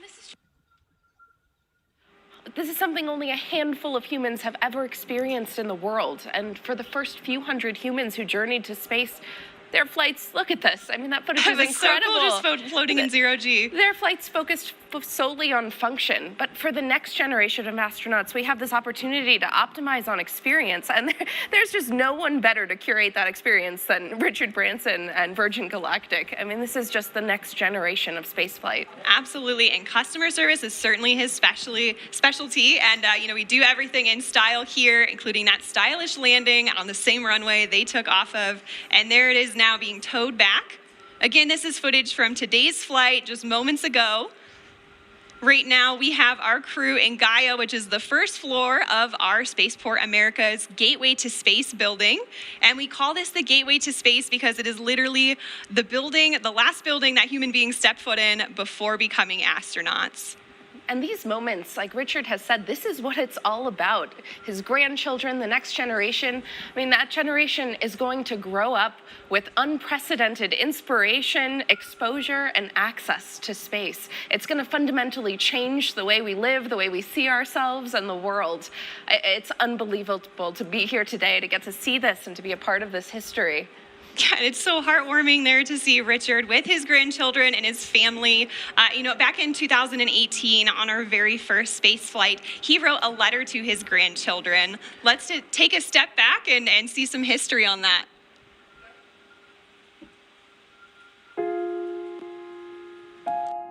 A letter to my grandchildren. My dad, your great-granddad, was an extraordinary man, full of wise words. He would often remind me that life is wonderful, and it is that simple truth which has driven me as I built businesses, raised my family, and embarked upon my many adventures. You are at the very start of life. It is an incredible gift, and it is there for the taking. It will deliver highs and lows, but by living it to the full, by always trying to do the right thing, and by keeping a childlike sense of adventure, it will indeed be wonderful. I used to think of space as a destination, but I now realize it's a journey with some amazing milestones along the way. Your lives will be transformed by space, and it will give your generation the planetary perspective on which the future of humanity rests. That we're all in this together, fellow travelers on Spaceship Earth.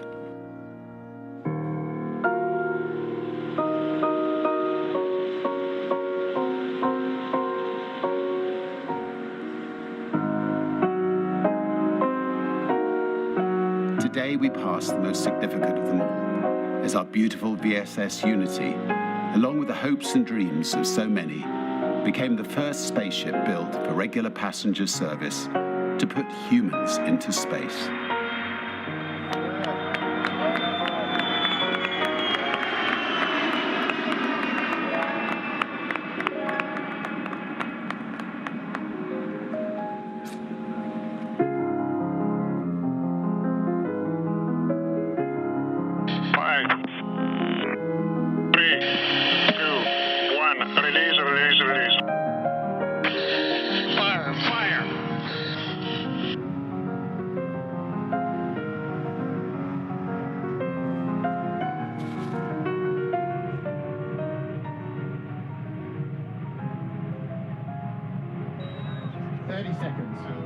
Good control.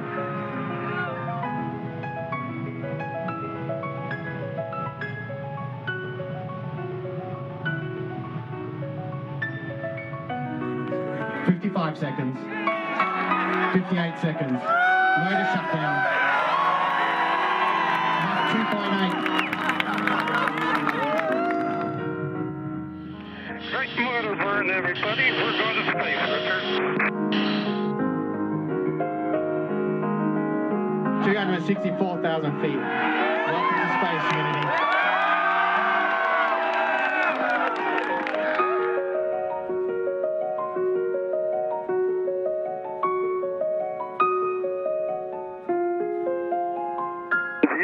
Incredible.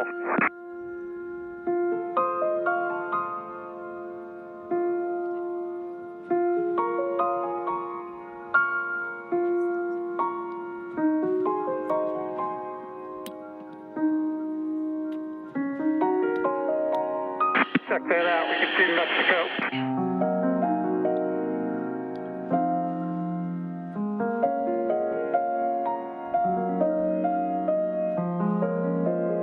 Spaceship Unity, welcome to space. Copy, base. $1 million view.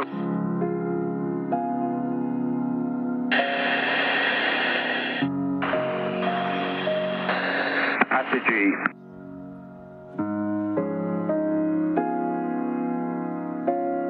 Virgin Galactic has shown that when you set off on challenging but important adventures, exceptional people come forward to join the journey.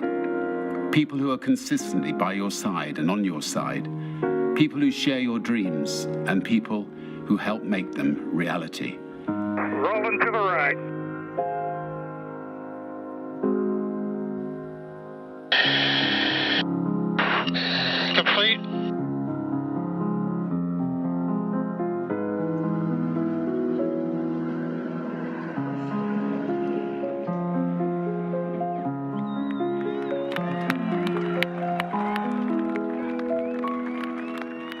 As I watched Unity and her brave pilots soar upwards into space today, my vision blurred by tears, I could hear your great-granddad whisper once again in my ear, "Life is indeed wonderful."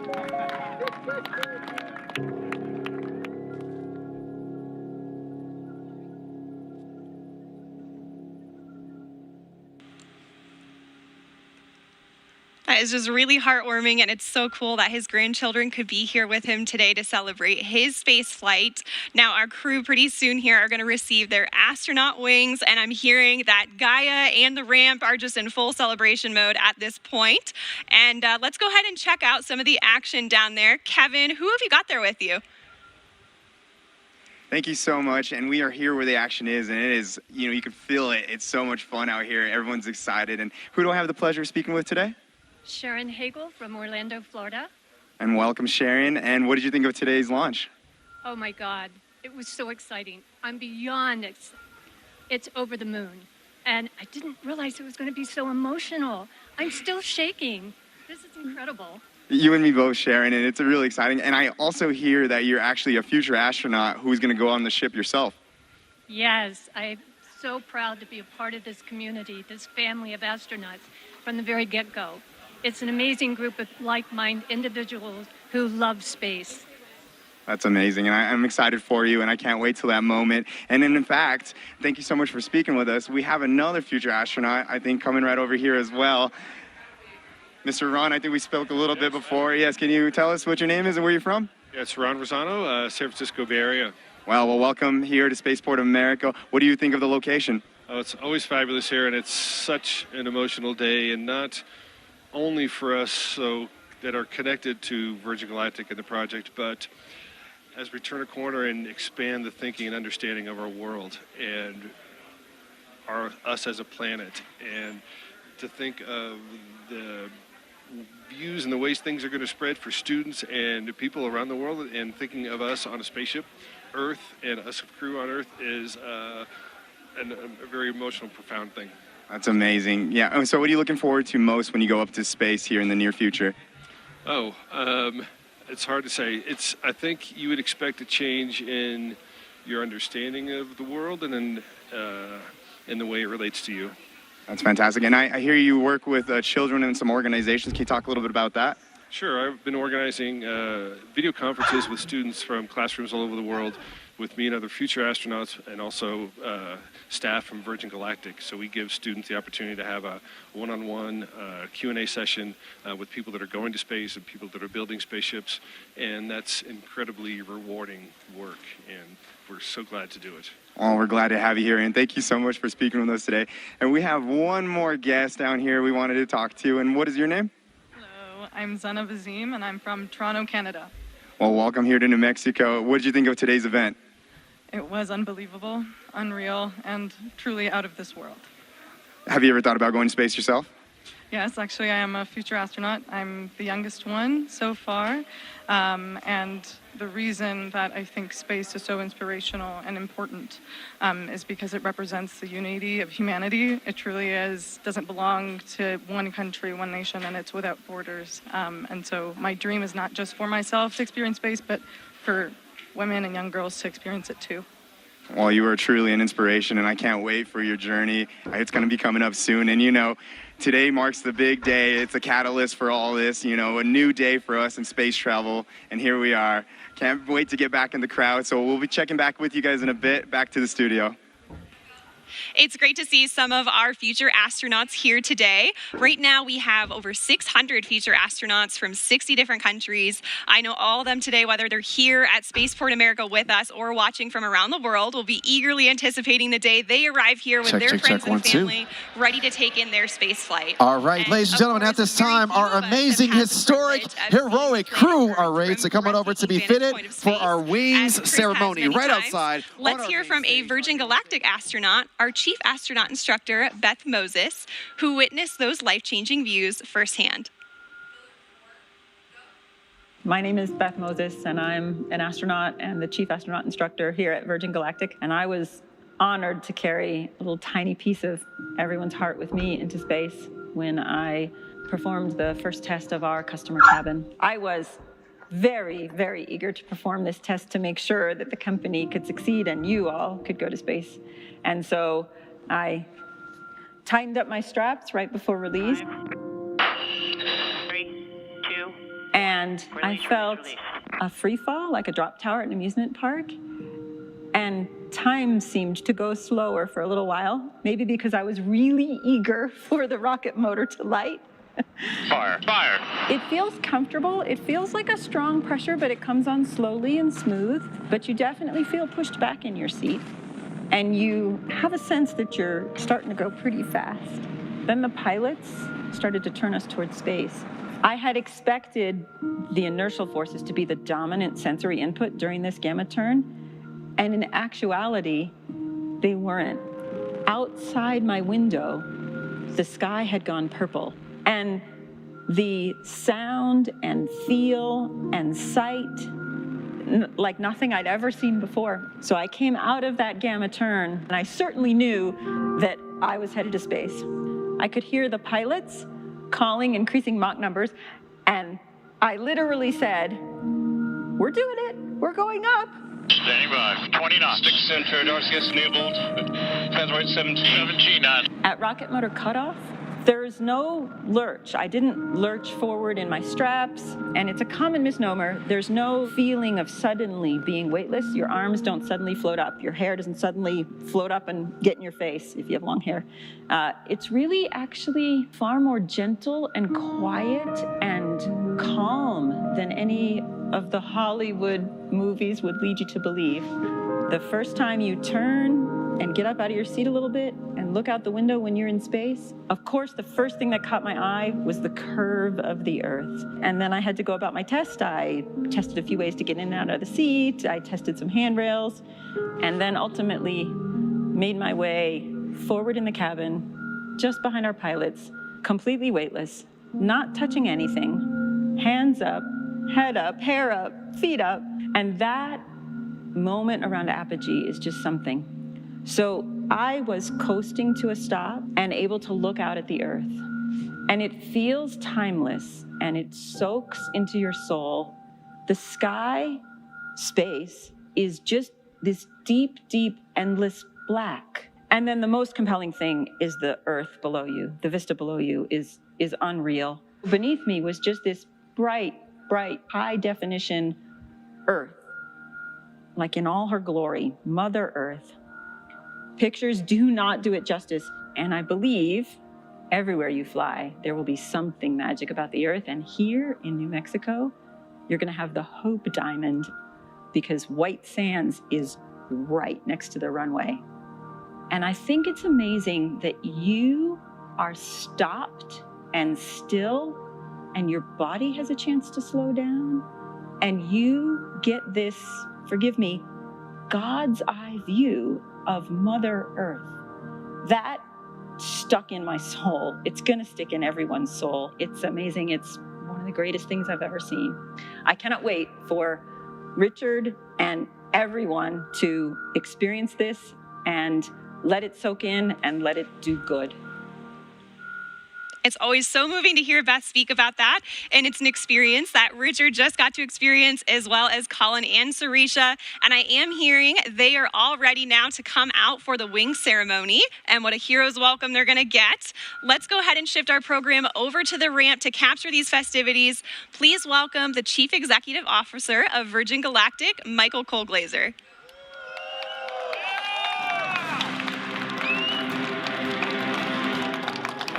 Guys.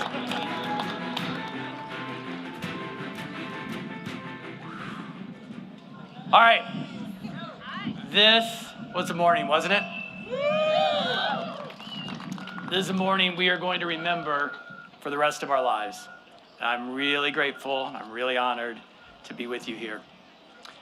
Look at the setting. I saw Governor Lujan Grisham earlier.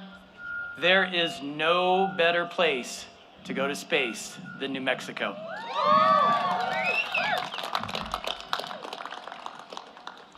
As it goes. I'm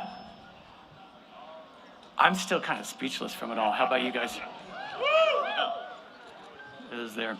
Well, we did something incredible today. is years in the making, almost a couple decades in the making. It couldn't have been done without the hundreds of people, over 1,000 before we got through with everything getting done here. And just a congratulations to the team. For all of you who are watching online, you'll see a few of us on stage, but this was made up by thousands, and we're incredibly thankful to this team. So great job, everybody.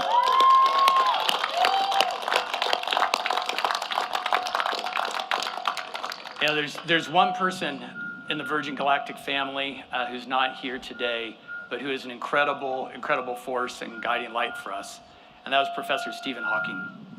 And Stephen Hawking was an inspiration to many of the team at Virgin Galactic. He was an inspiration to Richard through the years.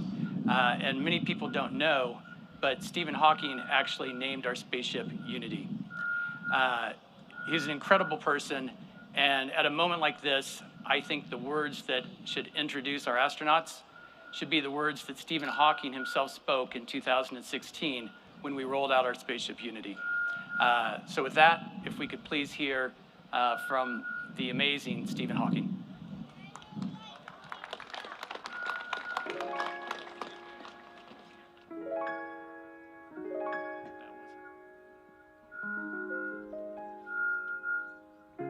I have always dreamed of space flight, but for so many years, I thought it was just that, a dream.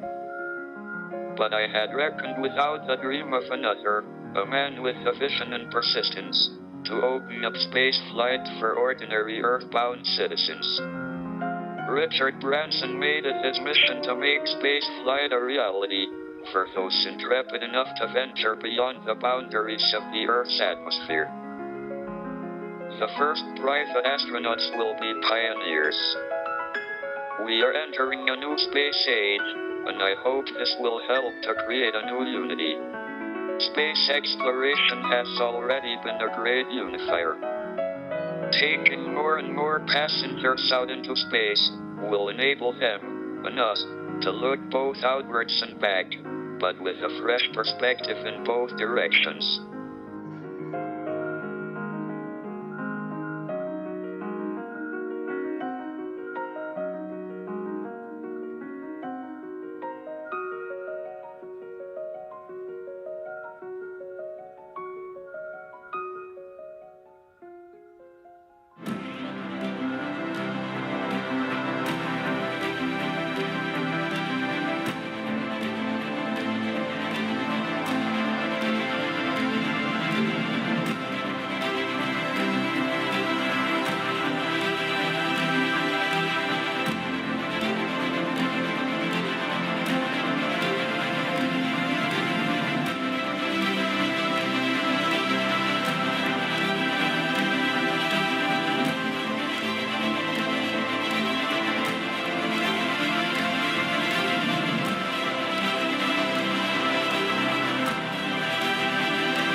Are you going to be on our wings?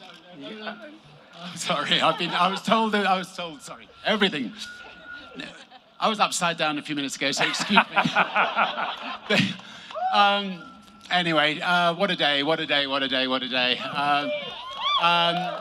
And I'm not sure whether Stephen Hawking's words have played, but it was such an honor knowing him and such an honor having him as an astronaut.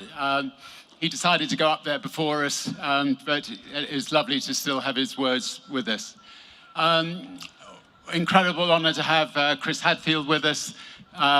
You will all remember his beautiful playing of a guitar from space. Give him a round of applause. Thank you. Congratulations.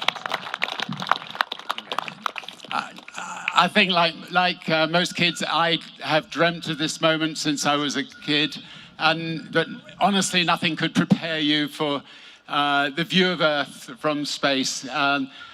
I mean, the whole thing was just magical, and suddenly you're looking down and you're seeing 3 people looking up at you. And hang on a minute, what are you doing down there? We have this incredible Earth. Anyway, I'm just taking it all in. It's just unreal. I was so honored to test the customer experience. So initially, I thought testing the customer experience was a little bit of an excuse to get me on. It wasn't. It's so great to just get out there, test the customer experience. You get lists and lists of little things, and it's the little details that matter. So we are going to now have no details to sort out with this space line. This remarkable crew of mission specialists, and now, any second now, and now astronauts. They are a complete delight to have flown with, yeah, it was just, we've had such a great time. An enormous thank you, obviously, to our incredible spaceship pilots. And to our mothership pilots. I think they must, I don't know where they are. If they're here, they should come and join us on stage. Anyway, just to say, and obviously, sorry, Beth, Colin, and Sarisha, if you didn't know who they were. Anyway, thanks to all of you for being here at Spaceport America. It's hot, I'm sorry, but thank you for standing out here. The Spaceport is the most stunning building when you come in the morning and see this thing emerging from the desert. I think it could be one of the 10 wonders of the world. So awesome to arrive on a bicycle and to across this beautiful New Mexico countryside. And thank you to New Mexico for hosting us, for building this, for everything. Khalid, thank you for performing. We loved. Hello. And where's his lovely wife? Come on. There. Right. He's had quite a month. Stand by him. Yeah, this beautiful new baby will be born this month, and this beautiful baby was born a couple of years ago. And thank you for letting him come with us. I just would also like to thank my wonderful, beautiful wife, Joan, who's hopefully here somewhere. Yeah, we've been lucky enough to have been together for, where is she? There, for 45 wonderful, wonderful years, and we've been very, very blessed. And we've got Holly and Sam here, our grandchildren, and pretty well everything. Lots of friends. Sadly, none from England. So to you, we'll get you out here one day. But love you lots, all of you. And I just finally, I know I said it from the spaceship, but I just want to say thank you to every single person who has believed in Virgin Galactic, the team who have worked so hard to make this dream come true. Love you all. It's 17 years of painstaking work, and the occasional horrible down, but by and large, ups with it. And today was definitely the biggest up. So thank you, all of you. Love you all.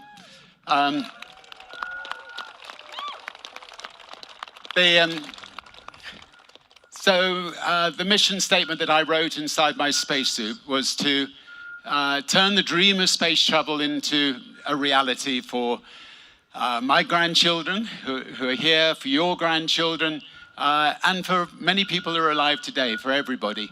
And having flown to space, I can see even more clearly how Virgin Galactic is the space line for Earth.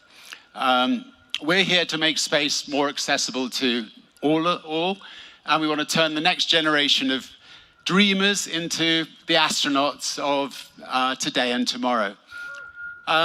We've all, of us on this stage, have just had the most extraordinary experience, and we'd love it if a number of you can have it too. And with that in mind, I have some news. So today, Virgin Galactic is thrilled to announce that we have partnered with Amaze to open space for everyone. So if you go to amaze.com, I think /space to enter, you have a chance to go to space. And every donation supports a charity called Space for Humanity. And you'll be entered into the Amaze sweepstakes for the chance to win not one, but 2 seats aboard one of the first commercial Virgin Galactic spaceflights. And with my Willy Wonka hat on, a guided tour of Spaceport America given by yours truly, and I promise lots of chocolate in the factory. I mean, the exciting thing about this is that if enough people all over the world participate, it just means we can just keep on, the charity can keep on doing tickets for people. So it's a lovely sort of self-propelling way of just trying to get lots of people who couldn't have otherwise afforded to go to space. So just imagine a world where people of all ages, all backgrounds, from anywhere, of any gender, of any ethnicity, have equal access to space. And they will in turn, I think, inspire us back here on Earth. If you've ever had a dream, now is the time to make it come true. And I'd just like to end by saying, welcome to the dawn of a new space age. Thank you. Let's do pins. You can keep that. Okay, thank you. Let's do wings now. It has been a tremendous day here in New Mexico. A beautiful sunny day. And it's the time of year where from the sycamores and the maples, the little keys, after having worked so hard to grow vertically, are going to detach from the mothership of their tree and float and tumble and plant a seed somewhere else. And the wings that are the Virgin Galactic wings that I have the huge privilege of pinning on the crew are those sycamore seeds and the sycamore wings. It's just a beautiful acknowledgement of the work and the passion and the risk and the accomplishment of everybody here, and specifically these 4 new astronauts. So if I could have you come up first here, please. All right, go.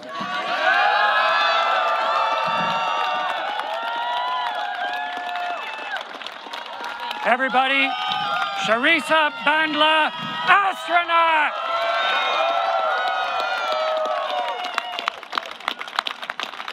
Balaclava. Get this in the right hand. Tremendous honor. Lovely that your family is here. There you go, sir. Ladies and gentlemen, Colin Bennett, astronaut!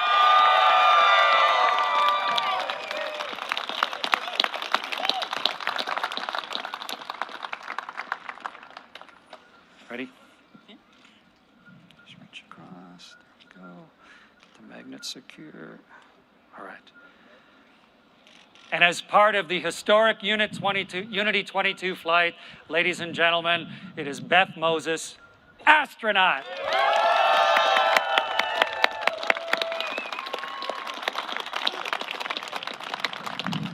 And I don't know of anyone on Earth with the wild vision, the confidence where so many people don't have it, the willingness to take chances, the tenacity to follow it through, and the chance then to celebrate with everyone than this man sitting next to me. And so it's a ridiculous honor for me, sir, to be able to give you something that you have earned so handily. Thank you. Thank you. Nice chest, Richard. That's good.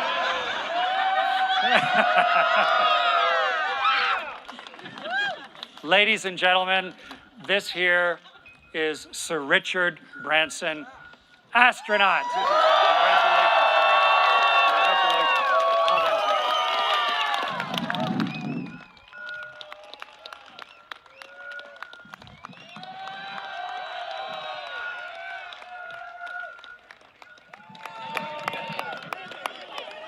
Congratulations. Congratulations, guys. No, thanks. Well done. Thanks for coming out. That was Well done. wonderful. The ship okay? Oh, yeah. It was an interesting time. Really? Oh, yeah, she's ready to go again. There you go, guys. I'll get out of the way.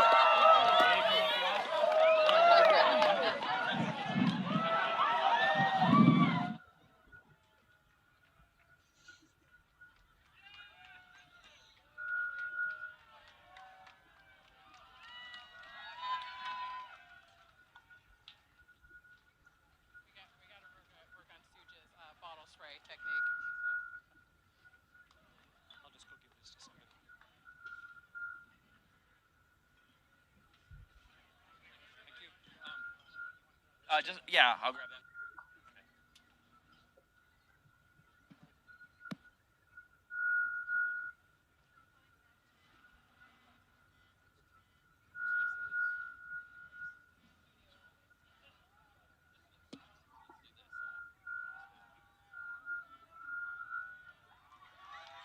Thank you so much.